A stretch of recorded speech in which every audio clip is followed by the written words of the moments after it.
کسی بھی شخص کو اس کام پر مجبور نہ کریں جو وہ نہیں کرنا چاہتا۔ کسی کو دھوکہ دے کر حاصل کی جانے والی کامیابی ناکامی سے بھی بدتر ہوتی ہے۔ ظالم کے خلاف لڑنا سیکھو۔ ظالم اتنا طاقتور نہیں ہوتا جتنی آپ کی خاموشی اس کو طاقتور بنا دیتی ہے۔ عقل مند آدمی کبھی بھی دیر تک نہیں سوتا، کیونکہ صبح کی نیند انسان کے ارادوں کو کمزور بنا دیتی ہے۔ منافق اور کم ظرف لوگ ضرورت پڑنے پر آپ سے ہی ناراض ہو جاتے ہیں۔ کسی کے ساتھ بہت زیادہ مذاق کرنا جھگڑے کا باعث بنتا ہے۔ انسان کی عقل اور فہم کا اندازہ اس کے غصے کی حالت میں بخوبی لگایا جا سکتا ہے۔ عقل مند آدمی اس وقت تک نہیں بولتا جب تک خاموشی نہیں ہو جاتی۔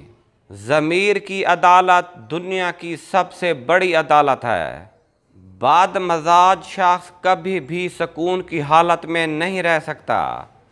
مضبوط ارادہ رکھنے والے لوگوں کو کم ہی ناکامی کا سامنا کرنا پڑتا ہے۔ جو شخص تمہاری باتوں کو غور سے نہ سنے، اسے سننے کی تکلیف نہ دو۔ زیادہ مال و دولت اکثر فتنوں اور وہم کا باعث بنتی ہے۔ غلطیاں تمہیں عقل مند اور مقصد تمہیں مضبوط بناتے ہیں۔ علم دولت سے بہتر ہے، کیونکہ علم تمہاری حفاظت کرتا ہے اور دولت کی تمہیں حفاظت کرنا پڑتی ہے۔ اچھی صحبت تمام برائیوں سے حفاظت کا بہترین ذریعہ ہے۔ بری عادتوں کو اپنانا آسان، نبھانا مشکل اور چھوڑنا ناممکن ہوتا ہے۔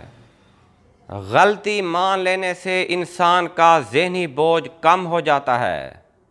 زندگی بغیر محنت کے مصیبت اور بغیر عمل کے حیوانیت ہے۔ کام چوری کی عادت ڈالنا خود پر ظلم کرنے کے مترادف ہے۔ لڑائی کے وقت ہی لوگوں کی خامیوں کے بارے میں پتہ چلتا ہے۔ جب انسان تنہا چلنا سیکھ جائے تو سمجھ لیں وہ دنیا کو سمجھ چکا ہے۔ زندگی ایک سفر ہے جس کی کوئی منزل نہیں۔ جہاں کھیل دماغ کا ہو وہاں طاقت دکھانا فضول ہوتا ہے۔ سچ بولنے سے انسان کو ذہنی پریشانیوں سے نجات ملتی ہے اور اس کا دل ہلکا ہو جاتا ہے۔ سب سے ذلیل ترین انسان وہ ہے جس کو حق اور سچ کا پتہ ہو پھر بھی جھوٹے کے ساتھ کھڑا رہے۔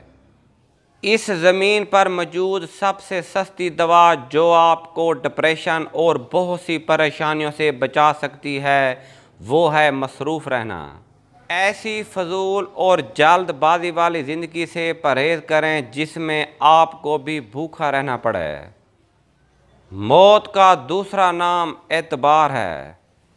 جو لوگ دوسروں کو خوش کرنے کی کوشش میں رہتے ہیں وہ خود تنہا رہ جاتے ہیں، کیونکہ وہ اپنی خوشی کو نظر انداز کر دیتے ہیں۔ وقت اگر آپ کو پر عطا کر دے تو ان ٹانگوں کو مت بھولیے گا جن پر آپ چلتے رہے ہیں۔ خوشی روح کا وہ مقام ہے جہاں آپ ہر چیز سے مطمئن ہو جائیں۔ اگر آپ کسی کام کو بہترین طریقے سے سر انجام دینا چاہتے ہیں تو وہ آپ کام خود کریں۔ زندگی میں سب سے بہترین فتح خود کو فتح کرنا ہے۔ ایسا کرنے سے آپ کبھی بھی مایوسی کا سامنا نہیں کریں گے۔ جو تعلیم انسان کے اندر سے شرم و حیا ختم کر دے وہ تعلیم نہیں فتنہ ہے۔ یقین اور مایوسی ایک ہی دل میں ایک ساتھ کبھی نہیں رہ سکتے۔ کامیاب لوگ تنہائی پسند ہوتے ہیں۔ تنہائی میں آپ کو بڑے بڑے کام کرنے کی سوچ ملتی ہے۔ ظالموں سے انصاف کی امید رکھنا بے وقوفی ہے۔ جو لوگ تنقید کو صبر کے ساتھ برداشت کرتے ہیں اور غصہ نہیں کرتے انہیں شکست دینا مشکل ہوتا ہے۔ رشتہ داروں کو قرض نہ دیں، ایسا کرنے سے آپ دونوں کو کھو دیں گے، رشتہ داروں کو بھی اور دیے ہوئے قرض کو بھی۔ کسی کی نظروں میں اپنا مقام بنانے کے لیے سالوں لگ جاتے ہیں، مگر اپنا مقام گرانے کے لیے ایک پل ہی کافی ہوتا ہے۔ صبح کے وقت صرف ایک چھوٹی سی مثبت سوچ آپ کے پورے دن کو بدل سکتی ہے۔ خوبصورت لہجے میں بات کریں، ورنہ خاموش رہ کر اپنی خوبصورتی کو برقرار رکھیں۔ بہت سے لوگوں کو زندگی کی حقیقت تب سمجھ آتی ہے جب ان پر ذمہ داریاں آتی ہیں۔ دوسروں کے برے الفاظ کو نظر انداز کرنا سیکھیں، یہ عمل آپ کو خوشی دے گا۔ خواہشات اپنی مرضی سے اٹھایا ہوا بوجھ ہے، بوجھ جتنا کم ہوگا زندگی اتنی ہی پرسکون گزرے گی۔ جیب میں وزن نہ ہو تو قیمتی بات کی بھی کوئی اہمیت نہیں رہتی۔ بہترین زندگی تمنا کرنے سے نہیں، جد و جہد کرنے سے ملتی ہے۔